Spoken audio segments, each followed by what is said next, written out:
ማለት አየህ በዚህ መካከል ላይ ያለስል አገልግሎታችን ወደ ሰማይ አይበርም ከደመና በታች ወርዳል። ስለዚህ እንዲህ የሚያደርገውን ሰይጣን ለማስታረቅ ያደረገችው ታላቋ እናት ኢትዮጵያዊት ጻድቅ ሰማዕት ታላቋ እናት እናታችን ክርስቶስ ሰብራን መታሰቢያ በዓል የሚከበርበት ዛሬ ነው።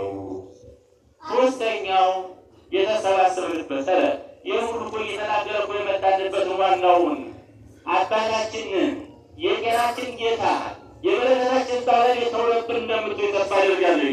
ሶስተኛው ማነው ካላችሁ ታላቁ አባታችን አቡነ ተክለ ሃይማኖት ዕረፍታቸው የሚታሰብበት ነው። ካለው ጊዜ አንጻር የጻድቁ የአባታችንን የዕረፍት በዓላቸውን በሶስት መንገድ ለማሳየት እሞክራለሁ። የመጀመሪያ ዕርገታቸውን፣ ሁለተኛ ደግሞ ምናኔ ሕይወታቸውን፣ ሶስተኛ ዕረፍታቸው። እንዴት ካላችሁ በመሰረቱ እንደምታውቁት በዚህ ዓለም አንድ ሰው ጋር የዜና ሕይወቱ ሲነበብለት ሲነገርለት ከእናትና ከአባቱ ጀምሮ በዚህ ልክ ነው። የጻድቁ አባታችን ግን እናትና አባታቸው ማን እንደሆኑ መቼ እንደተወለዱ ታኅሳስ 4 ቀን የመዝ ስለተማረ ያንን አልደግምም። ለማስታወስ ያህል የጻድቁ አባታችን የአቡነ ተክለ ሃይማኖት እናትና አባታቸው እግዚአብሔርና ጸጋዛር የሚባሉ በተለይ ጸጋዛር በክህነት አገልግሎት የሚያገለግል በእስያ አገልግሎት ላይ ተጠምዶ የሚኖር ታላቅ አባት ነው።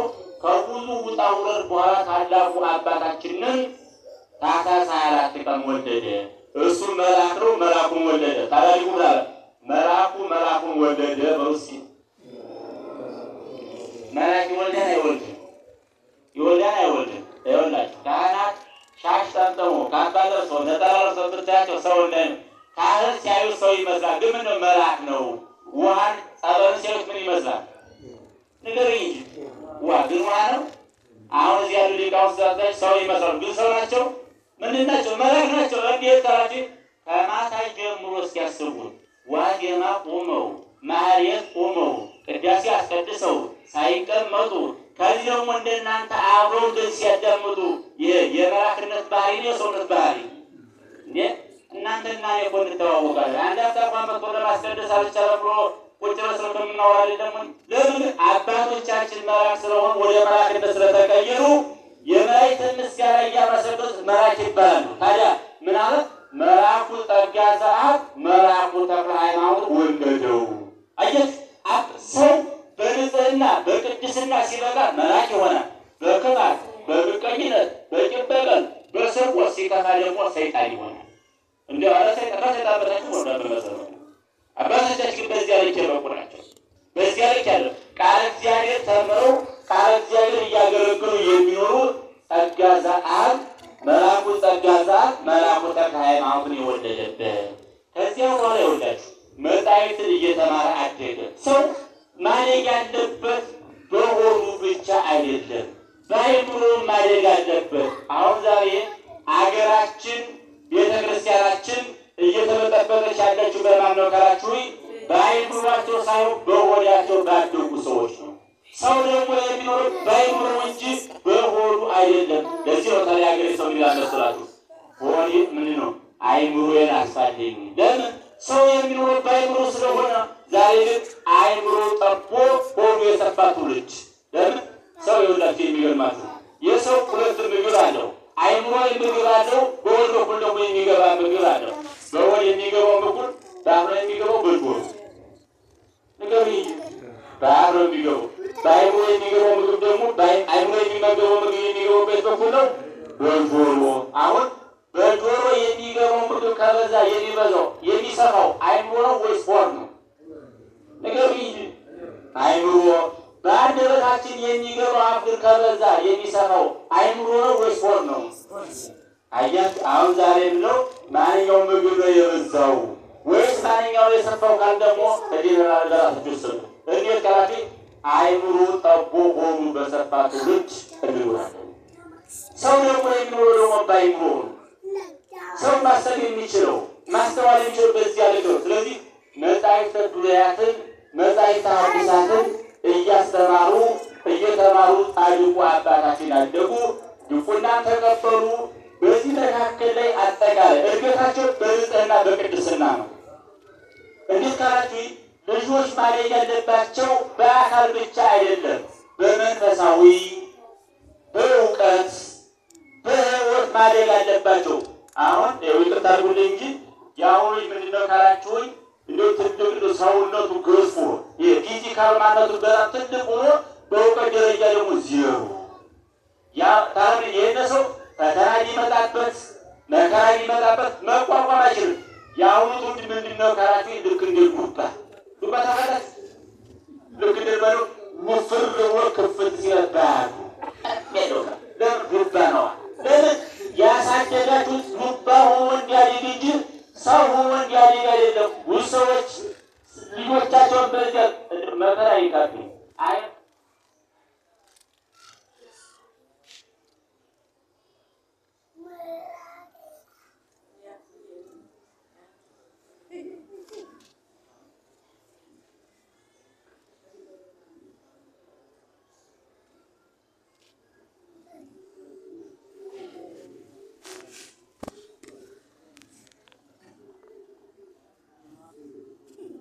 Thank you.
በተለይ ሶስት ገዳሞችን ይመለከታቸዋል። መጀመሪያ እዚህ ቦረና አካባቢ አቡነ በጸሎተ ሚካኤል ታላቁ አባት የአቡነ ኢየሱስ ሞዐ የቆብ ልጅ የሆኑት ከዚያ ገዳም 12 ዓመት አገለገሉ። ስንት ዓመት አልኳችሁ?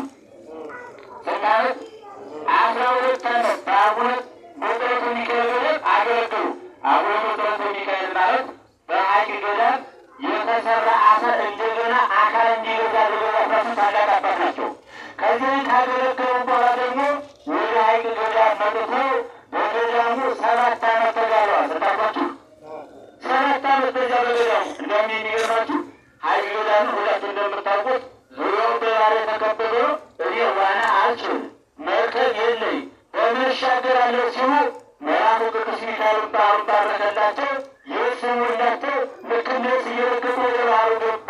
እና የሚገርማችሁ ነገር በዚህ ታዲያ ማለት እሱ እንበለ ሐመር አብሮከ ባይለ ወእሱ እንበለ ሐመር ተራርከ ደብረ እንዴት ተራመድከ ወደ ገዳም ወደ ባህሩ ገባ።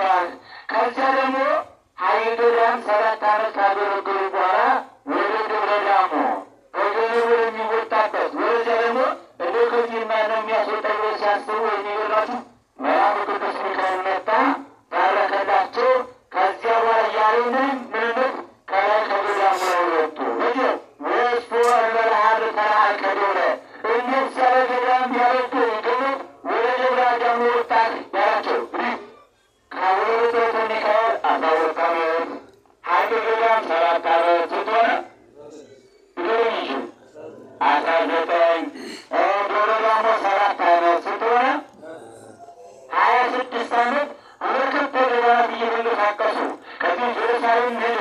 ቅዱሳት መካናትን ጌታ የተወለደበትን፣ የተሰቀለበትን፣ የተቀበረበትን፣ ያረገበትን ይህን ሁሉ ካየ በኋላ የመጨረሻ በተለይ በዚህ በሰራዊ አካባቢ ወይም እያስተማሩ በዚያ በወላይታ አካባቢ በተለይ ወላይታ ደብረ መንክራት አቡነ ተክለ ሃይማኖት በርካታ ተአምራት ያደረጉበት በሐዋርያዊ ተልእኳቸው በኪደተጋቸው እየባረኩ ብዙ ድንቅ ድንቅ ተአምራት ካደረጉ በኋላ የመጨረሻ እረፍታቸው የሆነው ግን የተለካላቸው ታላቁ ገዳም ደብረ ሊባኖስ ላይ ነው።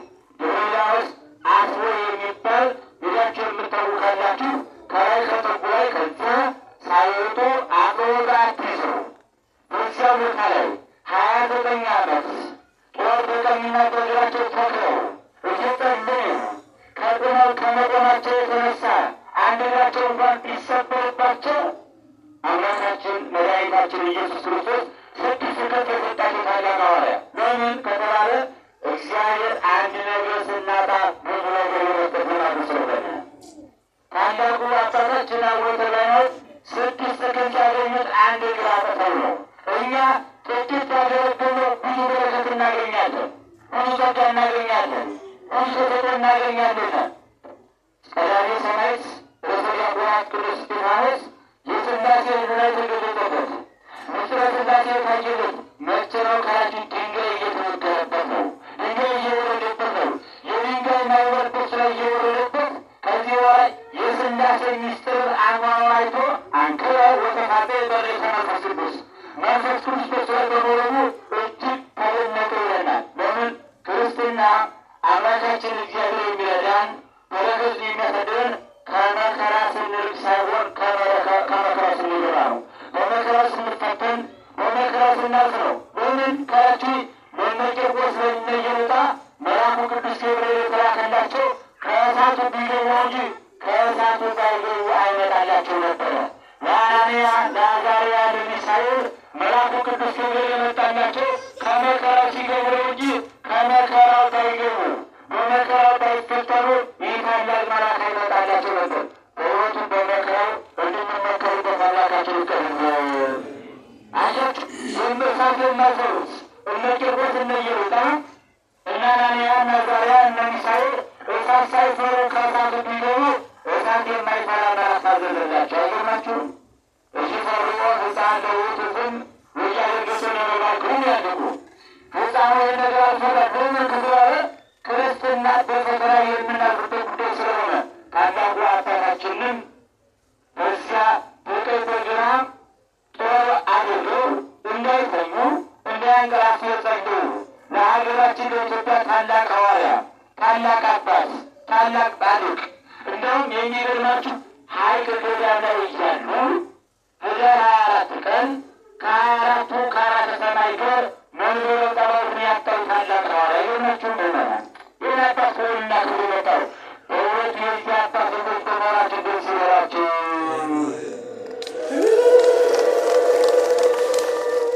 አይደለም ልጅ የሆናችሁ ብቻ ሌላችሁ አመስግኑ። በጣም ጥሩ።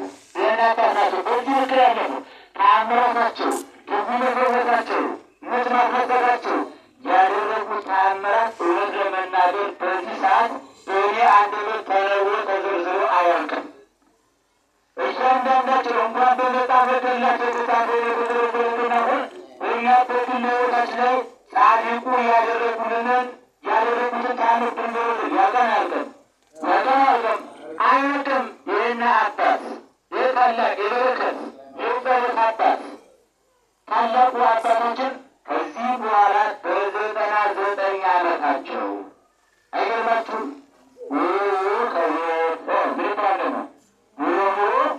ከሞት አይቀርምና ታላቁ አባታችን ለራሳቸው ምክንያት የሆነው የንዳድ በሽታ ይላል። ንዳድ በሽታ ያዛቸው። ይህን ምክንያቱም እግዚአብሔር ከዚህ ወደዚያኛው ዓለም ሲያሸጋግር የተለያየ ምክንያት አለው። ግማሹን የሚገርማችሁ መልካችን የተለያየ እንደመሆኑ መጠን አሟሟታችን የተለያየ ነው። እዚህ መካከል ላይ ታሞ ተሰቃይቶ ምን ይሻልሃል፣ ቀዩ ይሻልሃል፣ ጥሩ ለስላሳው ይሻልሃል፣ ሻካራ ተብሎ በደንብ ታስታሞ የሚመሰው አለ። አንድ ቀን እንኳን የብርጭቆ ቀዝቃዛ ሳይሰጠው ትምህርት የሚሞት አለ። አንዳንዱ ከረሃብ ጠይቆ ከብርድ ወጥቶ የሚሞት አለ። በገመድ ታንቆ መርዝ በጥብጦ በሰዎችን የሚሞት ይችላል። ጥቅሙ መልካችን የተለያየ እንደመሆኑ መጠን አሟሟታችንን የተለያየ ነው። የቅዱሳን ጥሪ የተመሰረቱበት የተለያየ ነው። ለጻድቁ አባታችን ዳግመ ተክለ ሃይማኖት ግን በጥሪያቸው በዕረፍታቸው ምክንያት የሆነው የንዳድ በሽታ ነበረ። በዚህ በንዳድ በሽታ ከታመሙ በኋላ በዛሬው ዕለት ከመወለድ ቀን ሞት ይሻለኛል፣ ከተወለድኩበት ቀን የሚሞትበት ቀን ይሻለኛል ብሎ በዛሬው ዕለት ቃል ኪዳን ተቀብለው ስምን የጠራውን ምን ያደረጋችሁ ንገሩኝ። ስምን የጠራውን መታሰቢያን ያደረገውን ገድልን የጻፈውን ያጻፈውን የነበረውን ያነበበውን የተረጎመውን የሰማውን ያሰማውን ባለ ዕለቱ በሚከበርበት ቦታ የተገኙ ማኅሌት የቆመውን ቅዳሴ የቀደሰውን ይሁን ያደመጠውን እጅ መባ፣ ዕጣን፣ ጧፍ፣ ሻማ፣ ክብሪት የተለያየ መሰል የሚገባውን ይዞ መጣ። እስከ 10 ድረስ እንወጣለን ተብሎ ቃል ኪዳን የተቀበሉባቸውና በእውነቱ የዚህ ቃል ኪዳን ባለቤት በመሆናችን ምናምን ደስ ይበላችሁ።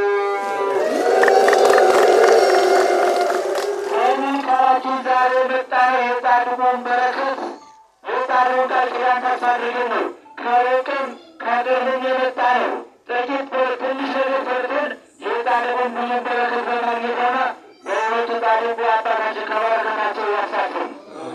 ታዲያ ይህን አባት በ99 ዓመታቸው ይህን ቃል ኪዳን ከተቀበሉ በኋላ ከሚጠፋው ዓለም ወደማያልፈው ዓለም በዚያም የአማላጅነታቸውን ስራ የተራዳኢነታቸውን ስራ እየሰሩ የሚገኙ ታላቅ አባት ናቸው። እንግዲህ ጻድቁ ዛሬ እኛም በበረከት በጸጋ በተለያየ በእምነቱ በመስቀሉ በጸበሉ በተለያየ አገልግሎት በረከታቸውን የምናገኝበት ታላቅ ቀን ነው። እንግዲህ አምላካችን እግዚአብሔር በቅዱሳን የገባላቸው ቃል ኪዳን መጀመሪያ በገባላቸው ቃል ኪዳን መሰረት ዛሬም ሲያስምሩን ሲያናልሉን ይኖራሉ። ለዚህ ነው ሊቁ ዮሐንስ አፈወርቅ ጻድቃንኒ ይረክቡ ኩሎ ዘሐሰሱ በሐዲስ ረከሙ። አንድ ጊዜ ለሁል ጊዜ በገባላቸው ቃል ኪዳን መሰረት ሲያስምሩን ሲያናልሉን ይኖራሉ። የተመጣችንስ ምንድን ነበር? ንገሩኝ። ምን ይሻለኛል? ሞት ይሻለኛል። እነዚህ ቅድም አሁን ደግሞ ለማክበር በዚህ ለመሰብሰባችን ምክንያት ታላቁ አባታችን ከዚህ ዓለም ያኛው ዓለም ይሻለኛል ብሎ ሞት ይሻለኛል ብሎ ሄደዋል። ለምንድን ነው የሚገርማችሁ? ከመወለድ ቀን ሞት ይሻለኛል የመወለድ ቀን የመሞት ቀን ይሻለኛል ብሎ ሲባል በሶስት ምክንያት ነው ያደረጉ። አንደኛ ሰው ሲወለድ የሚመጣው ወደዚህ ዓለም ነው። ወደዚህ ዓለም ደግሞ ሲመጣ ደግሞ ኢኮኖሚ ካስተምረዳቸው የሚባል የመጀመሪያው የዚህ ዓለም ውጣ ውረዱ አለ።